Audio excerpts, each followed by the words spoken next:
Buenas noches, les habla la doctora Elaudi Rodríguez, médico especialista en reumatología y colaboradora de la Cátedra de Medicina Basada en Evidencia del posgrado de Medicina Interna de la Universidad Nacional Experimental Francisco de Miranda.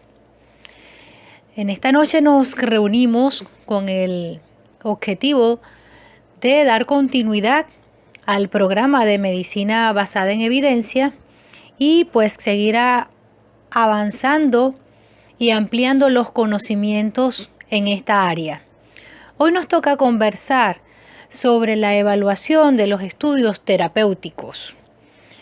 Cada vez vamos avanzando en la investigación y en conocimientos, y la ciencia pues avanza cada día más y no debemos quedarnos atrás, debemos ir a la par de los conocimientos para brindar la mejor calidad de atención a nuestros pacientes.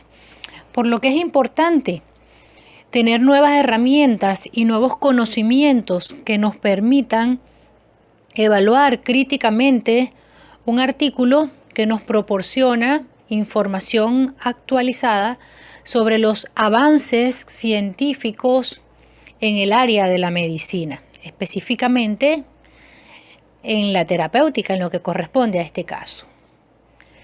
Debemos saber que entre el 40 y el 60% de los estudios publicados en revistas biomédicas corresponden a artículos de terapia.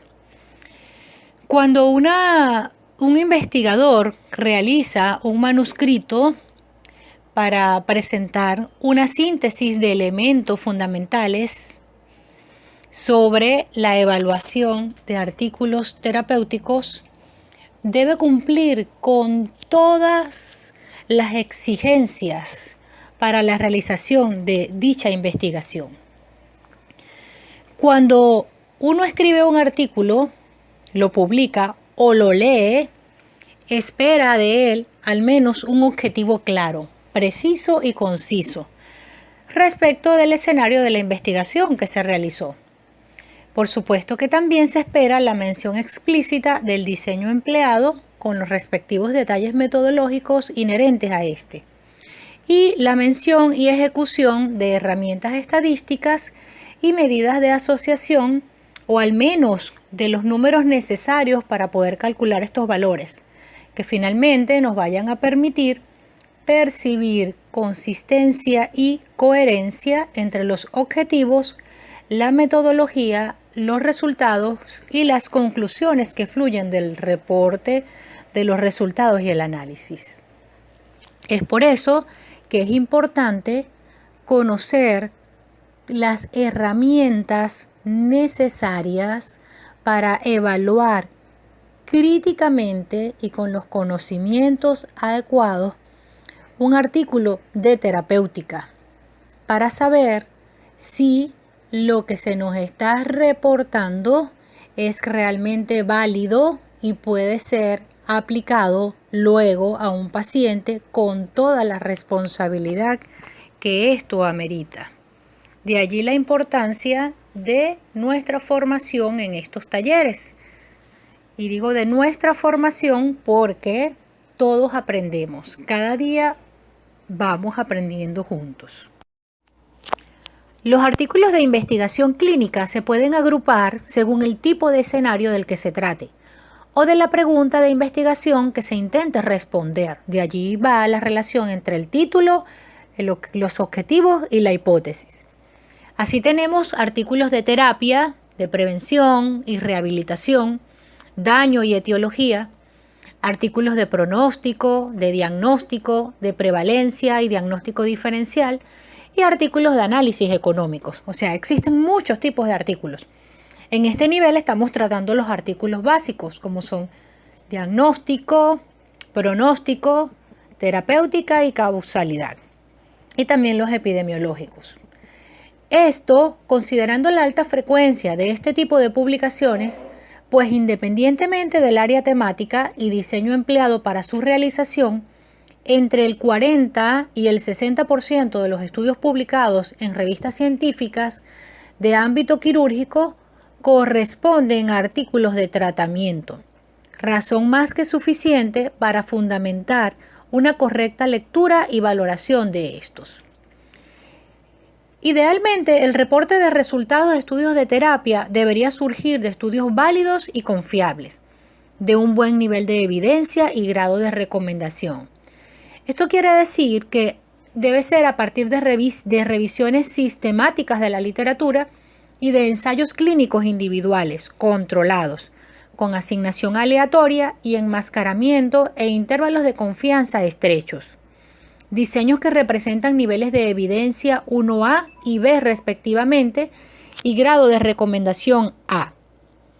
Sin embargo, la realidad es diferente y vemos que en las publicaciones sobre tratamiento se abarcan una amplia variedad de formas y fondos. Me refiero a formas por la diversidad de diseños existentes, que van desde los clásicos observacionales hasta los experimentales. Y fondo porque a pesar de encontrar en la mayoría de las publicaciones una mayor o menor aproximación a un diseño, es frecuente también encontrar en ellos muchas debilidades que amenazan la validez y la confiabilidad de sus resultados.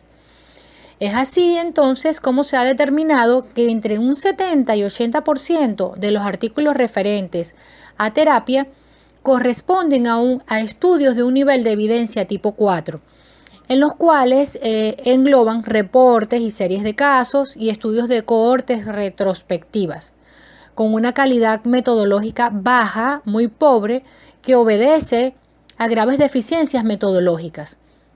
Estos datos refuerzan más la idea de valorar de forma apropiada los artículos científicos a través de la literatura crítica de ellos, por lo cual se dispone de herramientas específicas y es precisamente lo que queremos investigar, es lo que queremos aprender. ¿Cuáles son esas herramientas que nos van a poder ayudar a prepararnos para ser críticos?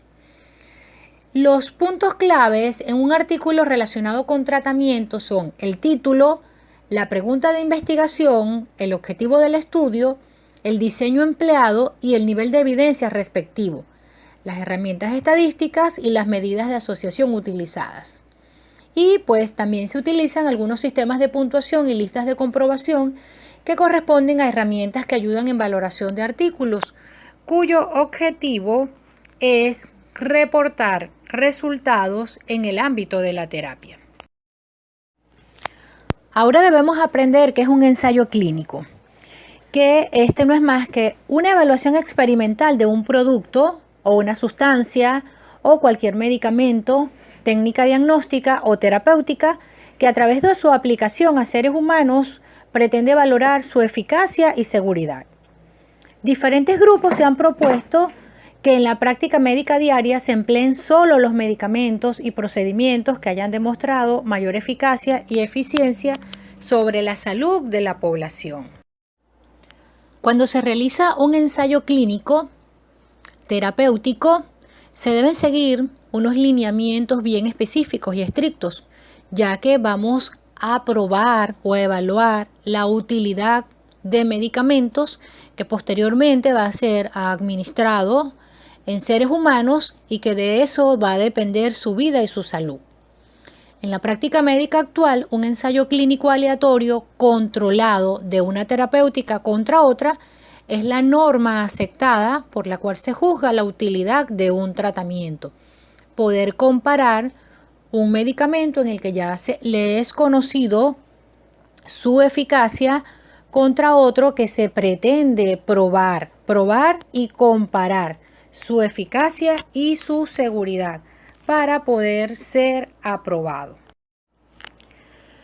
Cuando vamos a realizar un ensayo clínico, el diseño de este estudio de tipo terapéutico debe contemplar básicamente 8 ítems. Primero, la ética y justificación del ensayo. Los autores encargados de realizar el ensayo clínico deben recibir el entrenamiento necesario basados en las normativas de los comités de bioética y obtener sus certificados. Y la justificación del ensayo, el por qué, cuál es el fundamento por el cual se va a realizar este ensayo. Segundo, la población susceptible de ser estudiada, que vaya con características basales acorde al medicamento que se va a estudiar. Tercero, la selección de los pacientes con su consentimiento a participar.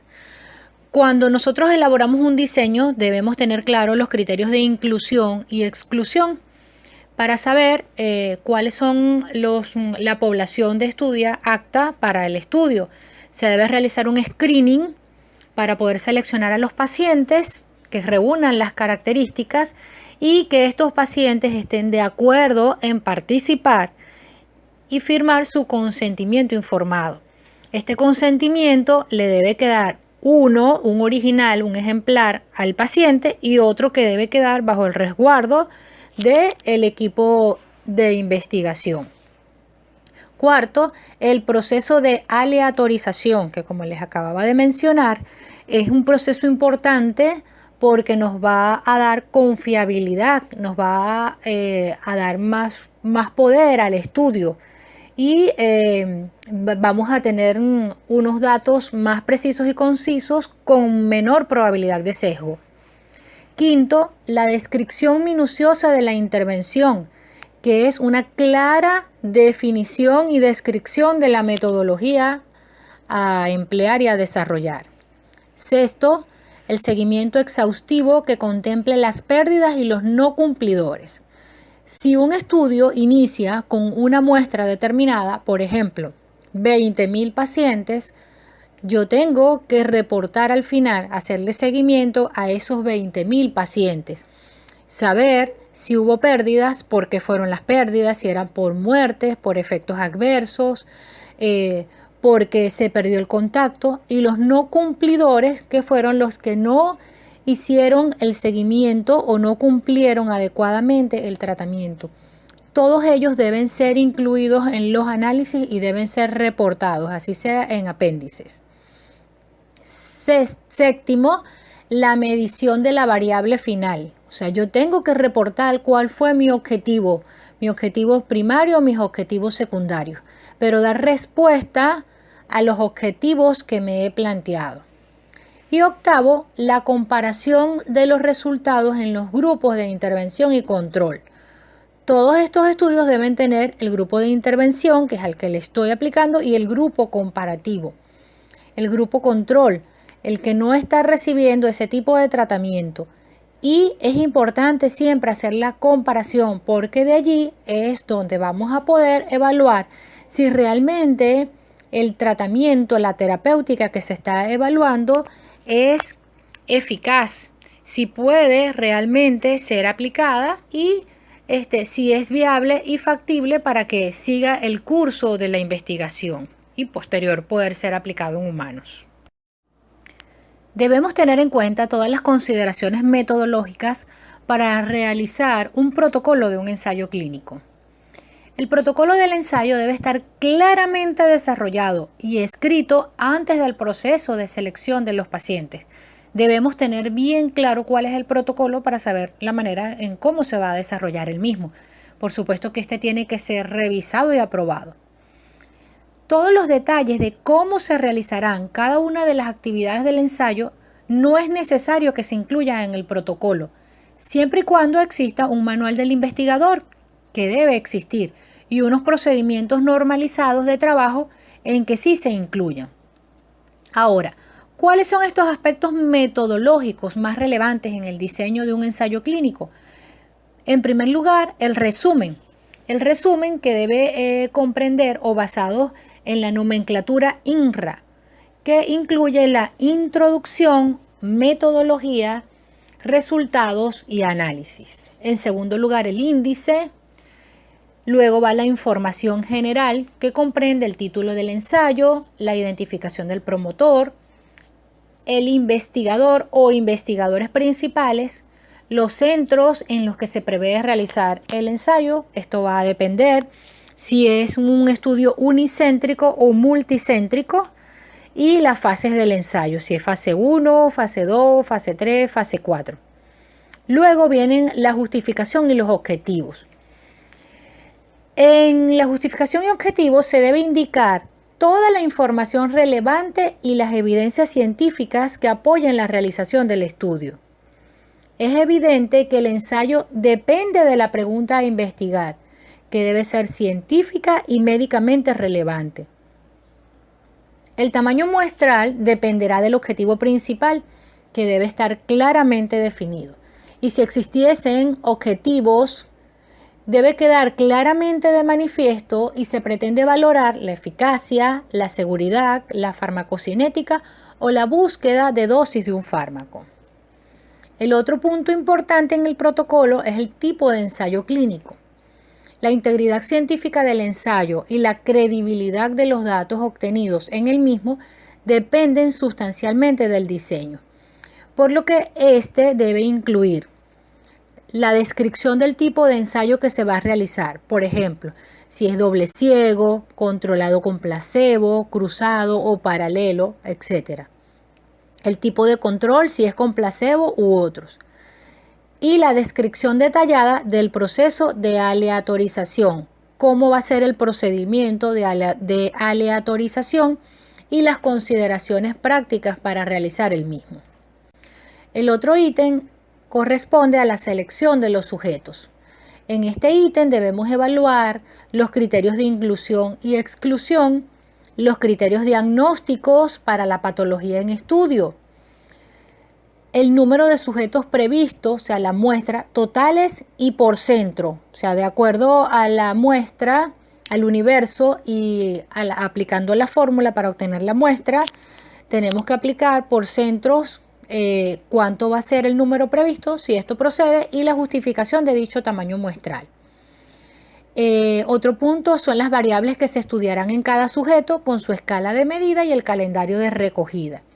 El tratamiento de las pérdidas pre-randomización y la duración aproximada del periodo de reclutamiento en función del número de pacientes disponibles para el mismo. El protocolo comprende además la descripción del tratamiento. Aquí, en este ítem, se debe describir la dosis, el intervalo, la vía y forma de administración y la duración del tratamiento a ensayo. También se debe dejar bien claro cuáles son los criterios de modificación de pautas a lo largo del ensayo. Esto es, si se van presentando algunos eventos adversos, algunas eventualidades, cómo se pueden modificar las pautas. También evaluar los tratamientos concomitantes permitidos y prohibidos durante el ensayo. Generalmente los pacientes, por ejemplo, si estamos estudiando hipertensión, los pacientes ya vienen recibiendo su tratamiento. Entonces hay pacientes, hay tratamientos en que se debe retirar y se le hace un periodo de lavado, lo que se llama el watch-up, para iniciar otro tratamiento. Y entonces siempre debemos tener presentes cuáles son los permitidos y los prohibidos. Se debe especificar también la medicación de rescate en los casos en que proceda, las normas especiales del manejo de fármacos en estudio, y en casos de tratamientos no permitidos se debe especificar el periodo de tiempo mínimo transcurrido desde su suspensión hasta que el sujeto pueda ser incluido en el estudio, y las medidas para valorar el cumplimiento terapéutico. Eso es con respecto a la descripción del tratamiento. Ahora, en lo que concierne al desarrollo del ensayo y evaluación de la respuesta, debemos evaluar la enfermedad o trastorno a estudiar, la variable principal de valoración, el número y el tiempo de las visitas durante el mismo, especificando las pruebas o exploraciones que se realizarán para la valoración de la respuesta. Es decir, si yo tengo, cuando diseño mi protocolo, se establece que la visita 0, que va a ser la del screening o el baseline, luego vamos a realizar la primera visita, por ejemplo, a los 15 días, donde se les va a hacer evaluación, exámenes de laboratorio, algún estudios paraclínico, y cada cuánto tiempo va a ser el monitoreo de esos pacientes, semanal, quincenal, mensual. Además, la descripción de los métodos que se van a realizar, si son métodos radiológicos, métodos de laboratorios, ecografía, resonancia, todos los métodos utilizados para la valoración de la respuesta y el control de la calidad de los mismos. El otro punto a evaluar son los acontecimientos adversos, donde se debe tomar en cuenta la indicación de la información mínima que se deberá especificar para los acontecimientos adversos, como la descripción, gravedad, duración, secuencia temporal, método de detección, tratamiento administrado en su caso, las causas alternativas y los factores predisponentes. Se deben indicar también los criterios de imputabilidad que se van a utilizar. Indicar los procedimientos para la notificación inmediata de los acontecimientos adversos graves o inesperados e incluir un modelo de hoja de notificación de acontecimientos adversos a las autoridades sanitarias. Generalmente estos deben ser aprobados por el comité de ética de los centros donde se va a estudiar y por el ente regulador a nivel nacional. Por ejemplo, aquí en nuestro país es el Instituto Nacional de Higiene. Todos los protocolos de tipo terapéutico que se van a realizar se deben notificar al Instituto Nacional de Higiene, el cual debe dar su aprobación y se le deben reportar todos los casos de los acontecimientos adversos. Y además, el otro punto a evaluar en el protocolo son los aspectos éticos. Estas consideraciones generales deben incluir la aceptación de las normas nacionales e internacionales al respecto, como la Declaración de Helsinki, y las normas que son las normas de buena práctica clínica. La información que será proporcionada a los pacientes y el tipo de consentimiento que será solicitado en el ensayo clínico. Además, la especificación de quién tendrá acceso a los datos con el fin de garantizar su confidencialidad. Los contenidos del presupuesto del ensayo clínico, cuáles van a ser la compensación para los pacientes del ensayo, para los investigadores, que deben ser comunicados al Comité Ético de Investigación Clínica correspondiente. Y la garantía de la existencia de una póliza de seguro o de indemnización suscrita y característica de la misma. Y las consideraciones prácticas a tener en cuenta, que son especificar las responsabilidades de todos los participantes del ensayo clínico, especificar las condiciones de archivo de datos, su manejo, procesamiento y correcciones, la identificación de las muestras de investigación clínica y los responsables del suministro y conservación, así como del etiquetado de las mismas. O sea, cada integrante del grupo de investigación debe tener su responsabilidad y debe rendir cuentas por esto al momento de hacer las auditorías. Y las condiciones de publicación a tener en cuenta. Entonces, como ven, todas estas son las consideraciones que debe tener un protocolo de estudio, un diseño de estudio para llevar a cabo o desarrollar un estudio de tipo terapéutico. Teniendo claro el diseño y el protocolo para los estudios de ensayos clínicos, nos preguntamos entonces cuál es el tipo de estudio más recomendable para valorar el efecto y valor de una intervención terapéutica. Podemos decir entonces que los estudios aleatorizados, controlados, los estudios de tipo experimental, son los más adecuados porque nos permiten la selección de los grupos, la aleatorización, al igual que la naturaleza de intervención. Los tratamientos nos permite evaluar el grupo de intervención, el grupo control y medir los resultados, aplicándoles los análisis estadísticos correspondientes. Todo esto va a ser determinado por el investigador y nos va a permitir establecer comparaciones sin sesgos, lo cual nos va a dar mayor poder estadístico y mayor confiabilidad al estudio.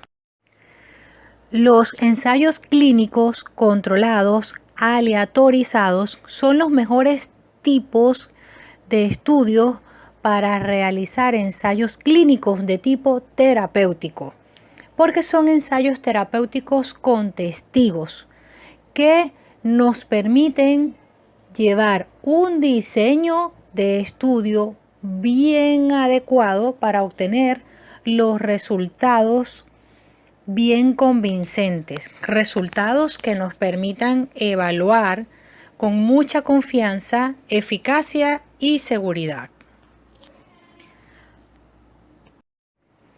podemos concluir que los estudios controlados aleatorizados son la base científica más sólida y también confiable al momento de evaluar diferentes alternativas de acción o maniobras terapéuticas, porque además nos van a permitir un nivel de evidencia y un grado de recomendación bien importante, de alto peso estadístico, que pues esto nos va a ayudar a tomar decisiones importantes en el cambio de terapéutica en momentos dados. Así tenemos que los ensayos clínicos controlados, aleatorizados, son la pauta por excelencia de los estudios científicos para valorar efectos de tratamientos, que pueden ser prospectivos, comparativos, aleatorios, ciegos y en ocasiones estratificados. Son estudios muy bien diseñados. Recordar, y ya se lo he repetido en otras oportunidades, que el diseño del estudio es muy importante para el éxito del mismo. Quiero compartirles también las fases de investigación farmacológica. A veces hablamos o leemos que un estudio está en fase 2, fase 3, pero es importante saber qué significa que un estudio esté en fase 1, fase 2, fase 3. Las fases de investigación clínica farmacológica se dividen en etapa preclínica o farmacológica experimental, que se realiza en 2 a 3 especies de animales y el objetivo es ver los efectos sobre la reproducción, la teratogénesis, toxicidad, la dosis letal media y la carcinogénesis. La fase 1 se realiza en seres humanos con voluntarios sanos y se evalúa la farmacocinética y farmacodinámica. La fase 2 se evalúa en seres humanos enfermos y es en serie de casos y el objetivo es la evaluación terapéutica. Los estudios en fase 3 se realizan en seres humanos pero ya en ensayos clínicos y el objetivo es evaluar la eficacia y seguridad. Y ya los estudios en fase 4 se realizan en seres humanos enfermos ya de la población en general, ya son cuando está aprobado y es para evaluar efectos a largo plazo. Entonces es bien importante que conozcamos esto y saber de qué nos están hablando cuando se refiere a las fases del estudio o las fases de la investigación farmacológica. Ahora vamos a ver cómo se realiza la evaluación crítica de un artículo de terapéutica. ¿Qué aspectos incluye la validez interna y la validez externa? Es importante conocer todos los aspectos del estudio, tanto desde sus resultados, el análisis y la discusión y los aportes de este. Ahora nos preguntamos, ¿cómo vamos a evaluar críticamente un artículo de terapéutica? Pues para la evaluación de un artículo sobre terapéutica, siguiendo las recomendaciones del grupo de trabajo de medicina basada en la evidencia, debemos tener en cuenta las siguientes consideraciones. Primero, aquí vamos a evaluar validez interna y validez externa. Saber primero si son válidos los resultados del estudio y qué debemos plantearnos allí, si fue aleatoria la asignación de los pacientes al tratamiento, si se tuvo en cuenta en las conclusiones todos los pacientes correctamente incluidos en cuanto a número y sus características, si se realizó un enmascaramiento de los pacientes, los médicos y del personal de estudio. Y aparte de la intervención experimental de estudio, fueron ambos grupos igualmente tratados. Todas estas interrogantes nos las debemos plantear al momento de hacer un análisis crítico de un artículo de terapéutica. También debemos preguntarnos cuáles fueron los resultados del estudio y saber cuál fue la magnitud del efecto terapéutico, cuál ha sido la precisión en la estimación del efecto, cuál fue la magnitud del efecto terapéutico y cuál ha sido la precisión de la estimación del efecto. Esto es para saber si realmente tuvo impacto el resultado de este estudio para la posterior aplicación de este tratamiento. Y por último, si los resultados del estudio son útiles para mis pacientes, si los resultados pueden ser reproducibles en mi medio, en mi sitio de trabajo. Y me pregunto, ¿puedo aplicar estos resultados a mis pacientes? ¿Se han considerado todos los resultados clínicamente importantes? Y además, saber si los beneficios terapéuticos compensan los riesgos potenciales y los costes. Aunque los investigadores tienen la obligación de revisar críticamente el estudio y sus hallazgos y presentar suficiente información para que la persona que está leyendo el estudio, que lo está evaluando, pueda evaluar adecuadamente el ensayo. Estos deben tener la suficiente capacidad crítica para discriminar la calidad de la mejor evidencia, y para eso es que nos estamos preparando en este taller de medicina basada en la evidencia. Consideramos que el conocimiento metodológico de los diferentes aspectos de un ensayo clínico ayudan a valorar la calidad de la evidencia científica y que en definitiva van a ayudar a mejorar el cuidado de los pacientes, que es el objetivo fundamental de cada uno de nosotros. Por eso nos preocupamos en formarnos cada día, ¿verdad? En obtener este tipo de información, porque no todo lo que nos venden lo debemos comprar. Nosotros debemos ser críticos y saber seleccionar, y para esto pues necesitamos estas herramientas, necesitamos estos conocimientos. En todo estudio, sobre todo en los estudios aleatorizados, controlados, experimentales, debemos aplicar herramientas estadísticas y medidas de asociación. Por lo que es importante recordar que debe existir un hilo conductor que sugiere comenzar siempre con la descripción de las muestras estudiadas, es decir, la denominada estadística descriptiva, que incluye cálculo de porcentajes, medidas de tendencia central como el promedio, la mediana, la moda, y la dispersión, que es rango, varianza y desviación estándar. Además, la determinación de la prevalencia, de la estimación del intervalo de confianza y las curvas de supervivencia. Esto va a depender, por supuesto, del tipo de estudio que estemos realizando, pero son todas las consideraciones a tomar en cuenta, las iniciales. Además, tomar en cuenta el valor de P, determinar si el valor de P es estadística o no estadísticamente significativo, lo que debe ser valorado en cada contexto. Pues sabemos que un valor de P puede o no ser estadísticamente significativo y no necesariamente se asocia a la multifactorial dinámica de la clínica. No es infrecuente observar en algunos artículos que un valor de P de 0.045 se considera estadísticamente significativo, lo que en un rigor puede ser. Sin embargo, antes de asegurarlo, hay que valorar las características de la población, el tamaño de la muestra empleado para la conducción del estudio y las herramientas estadísticas que fueron utilizadas. Ahora, fíjense. Ahí, cuando evaluamos un estudio terapéutico, sobre todo si se trata de estudios de casos de cortes y estudios de casos de controles, se debe valorar la magnitud del efecto del tratamiento en estudio respecto del estándar en uso de uno o de otro. Para lo cual, pues, existen herramientas con las que se puede comparar el riesgo en el grupo de intervención versus el riesgo en el grupo control.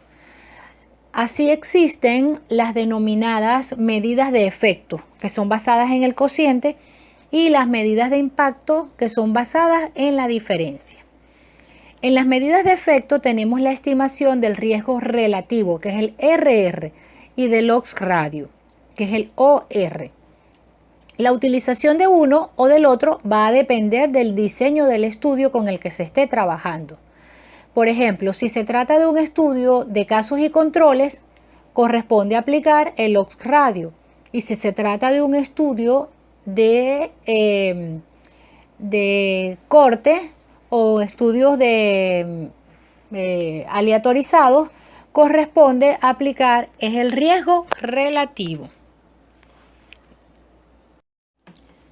Es importante entonces definir el odds ratio. El odds ratio es el cociente entre la probabilidad de que ocurra el evento y la probabilidad de que no ocurra. Esto indica cuánto más probable es la ocurrencia del evento que su no ocurrencia en relación al azar. No tiene dimensiones, por lo que su rango va de 0 a infinito y opera de la siguiente manera. Cuando tenemos un odds radio que es igual a 1, significa que no existe asociación. ¿Qué quiere decir? Que si yo estoy evaluando un medicamento, comparándolo con un grupo control, ¿ok? Y el odds radio me da 1, quiere decir que no hay diferencia, o sea, que el medicamento que estoy evaluando no tiene ninguna relevancia, ninguna importancia o no es más eficaz que el grupo control y viceversa. Ahora, si el odds radio tiene un valor mayor a 1, significa que la asociación es positiva. ¿Qué quiere decir esto? Que la presencia del factor se asocia a mayor ocurrencia del evento. Y cuando el odds radio tiene un valor menor a 1, significa que la asociación es negativa. Esto quiere decir que la presencia del factor se asocia a menor ocurrencia del evento. ¿Cómo explicamos esto? Si yo estoy evaluando, por ejemplo, un medicamento antihipertensivo versus un control y el odds radio me da 1, o sea, no hay ninguna diferencia. Si el odds radio está por encima de 1, quiere decir que la asociación es positiva. Quiere decir que este medicamento no me modifica, no es mejor que el control, ¿ok? O sea, que de eso o del control da lo mismo. O sea, no me tiene ningún efecto beneficioso.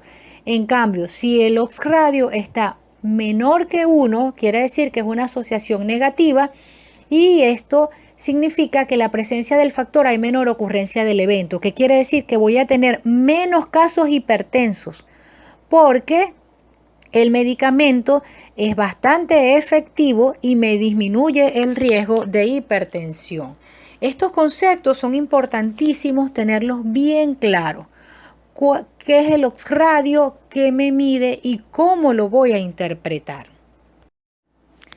El riesgo relativo es un cociente entre el riesgo en el grupo con el factor en estudio y el riesgo en el grupo de referencia. Es una relación, un radio, entre el riesgo de ocurrencia de cierto evento en el grupo expuesto o intervenido comparado con el grupo control o el grupo no expuesto. El riesgo relativo no tiene dimensiones, por lo que su rango va de 0 a infinito y opera de la siguiente forma. Cuando tengo un riesgo relativo igual a 1, significa que no existe asociación.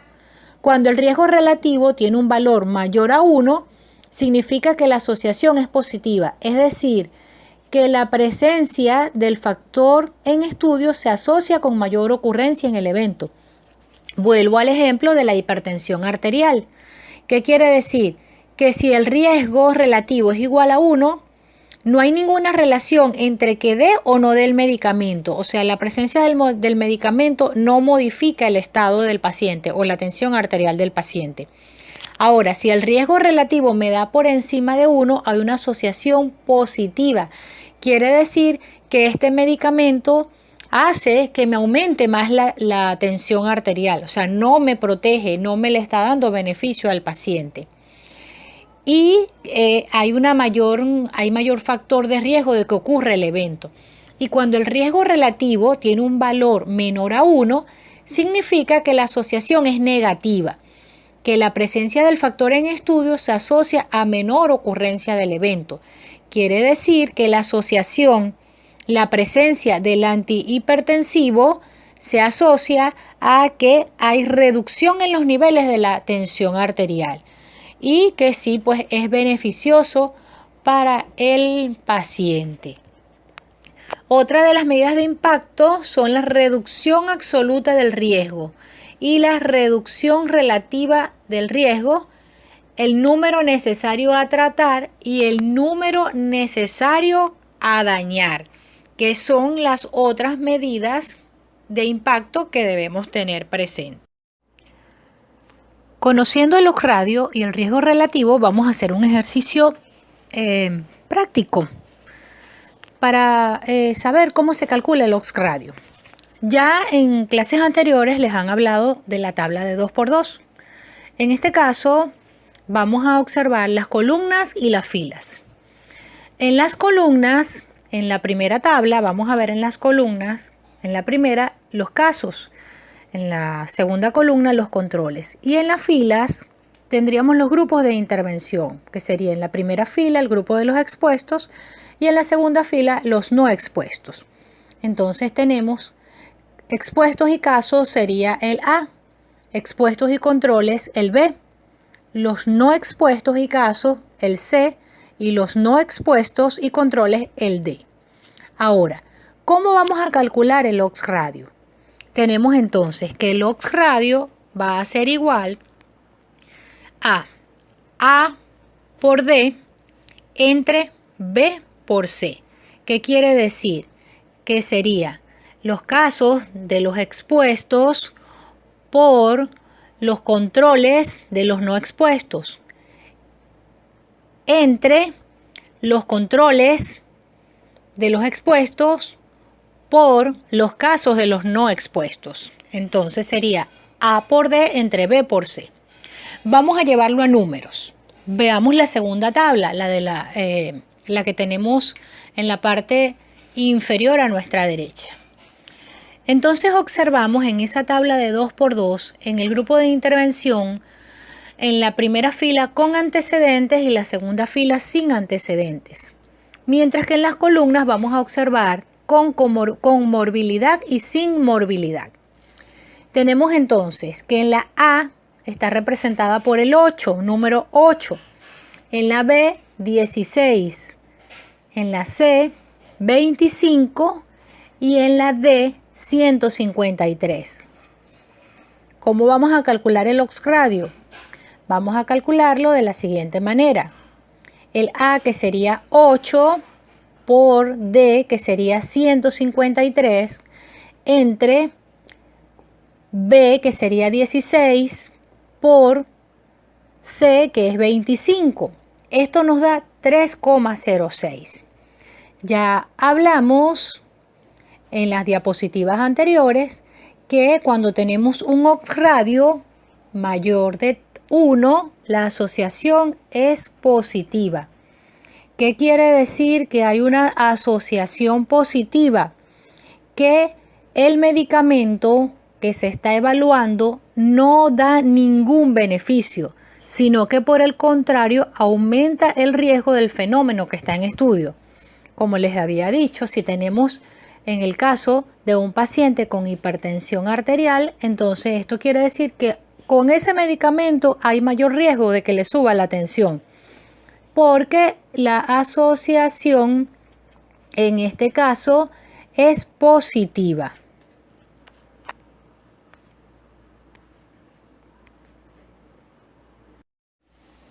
La reducción absoluta de riesgo expresa qué tanto reduce el riesgo la intervención en estudio respecto de los sujetos que no la reciben. En otras palabras, esto corresponde a la diferencia entre el riesgo en el grupo control y el riesgo en el grupo con el factor en estudio.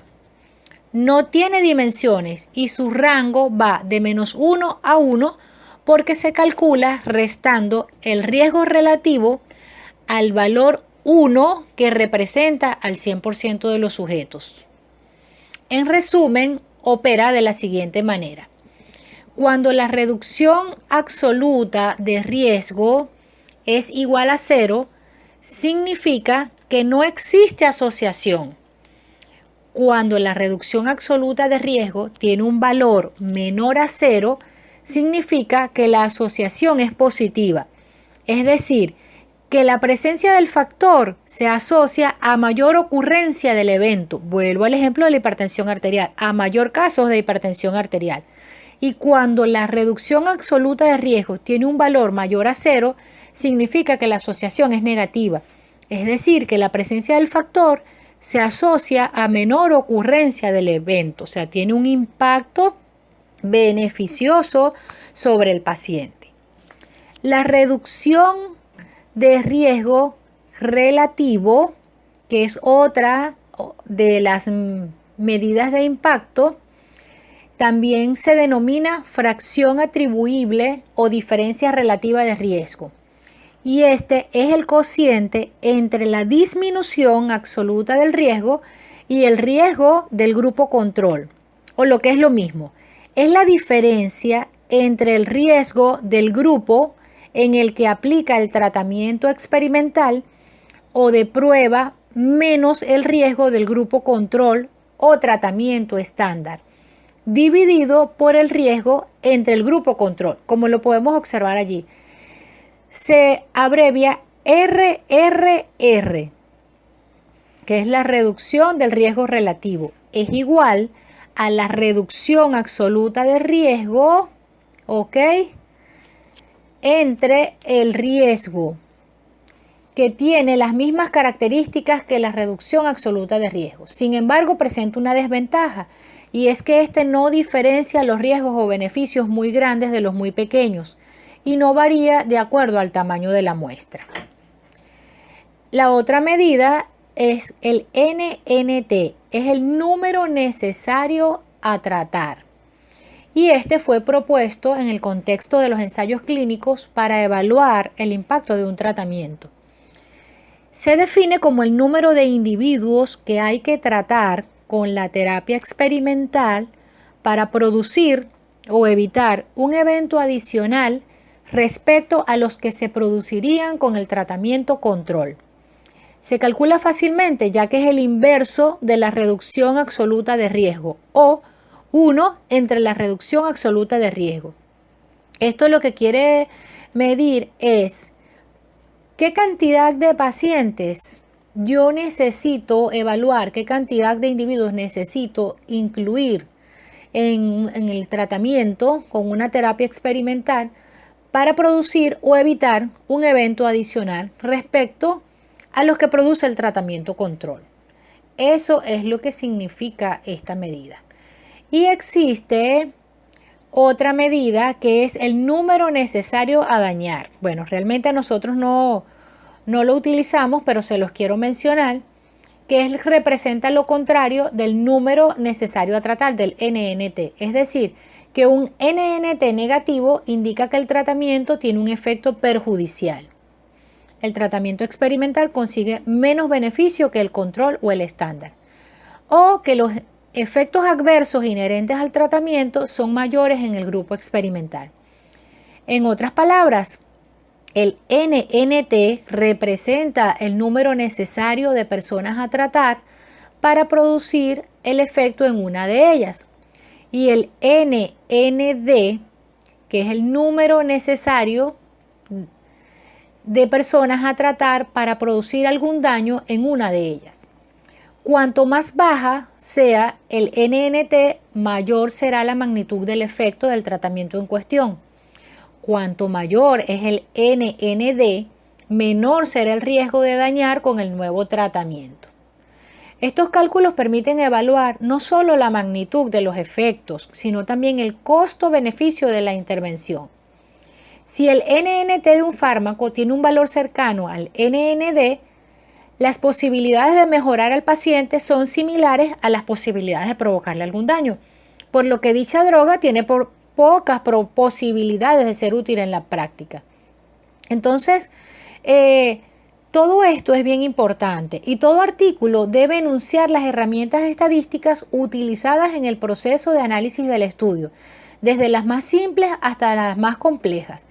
Y así como la mayor parte de los artículos mencionan herramientas estadísticas descriptivas y analíticas, tanto para realizar análisis bivariados como multivariados, es poco usual que se mencione la utilización de herramientas que permitan valorar la magnitud del efecto del tratamiento en estudios respectivos del estándar o en uso o de otro con sus respectivos intervalos de confianza de 95%.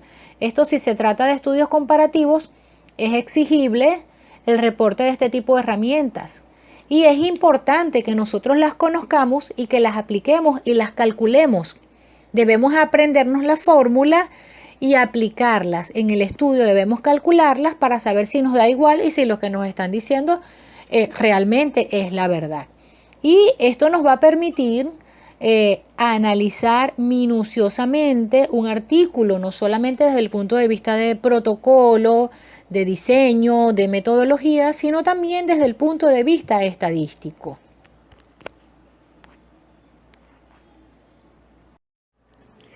Estoy consciente que estos términos no los vamos a aprender de un día para otro. Se necesita práctica, se necesita ejercitar cada día. Pero bueno, para eso estamos.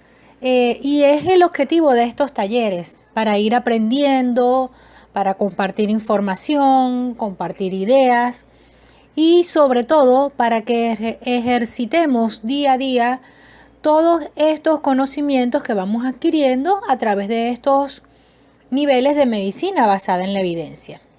Lo importante es reconocer que cada día debemos aprender algo, ser humildes para reconocer que necesitamos muchísimas más herramientas para aplicarlos en nuestra práctica diaria.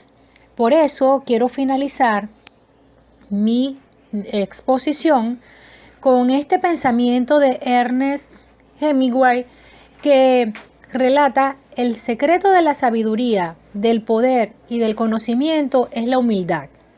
Entonces, a mí me encanta porque esto nos llama a un punto de reflexión, a ser humildes y a estar claros de que no tenemos toda la verdad en nuestras manos y que cada día, pues lo que hace mucho tiempo nos enseñaron, quizás eso ha cambiado ahorita.